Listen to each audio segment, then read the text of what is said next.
حالیہ سیلابی ریلوں نے جہاں پورے ضلع ڈیرہ اسماعیل خان کو متاثر کیا، وہاں تحصیل پروہ سب سے زیادہ شدید متاثر ہوئی۔ تحصیل پروہ میں مجموعی طور پر 84 دیہات شدید متاثر ہوئے۔ 7000 سے زائد گھر مکمل طور پر منہدم ہوئے، جبکہ جزوی طور پر نقصان شدہ گھروں کی تعداد بھی ہزاروں میں ہے۔ 41,000 ایکڑ سے زائد فصلات اور زرعی اراضی تباہ ہوئی۔ سیلابی ریلوں نے تحصیل پروہ سے تعلق رکھنے والے 3 افراد کی جان لی، جبکہ ایک شخص زخمی ہوا۔ 75 مویشی سیلاب کی نظر ہوئے۔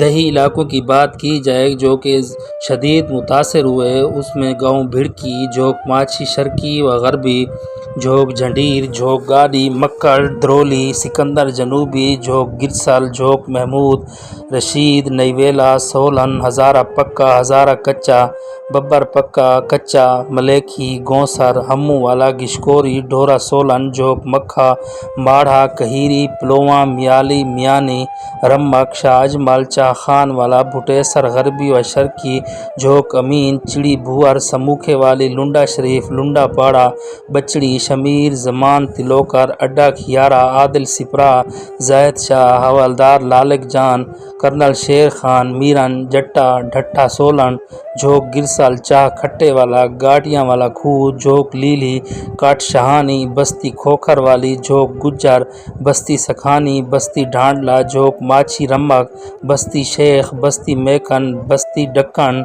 بستی بھاندے والی، بزدار، موہانا، بستی دینو، روڑا نو، ببی، کوٹھا، بلوچاں والا، بچڑی، عمر بوبا، بالو گاما نہال، رنگپور جنوبی، چھجڑی، جھوک عبداللہ، جھوک مہے، چھامب کارلو، قیوم نگر، درابن خورد، روڈا، جال والا اور پروہ شہر شامل ہیں، جبکہ تحصیل پروہ گریڈ سٹیشن میں پانی داخل ہونے کی وجہ سے بجلی تاحال معطل ہے۔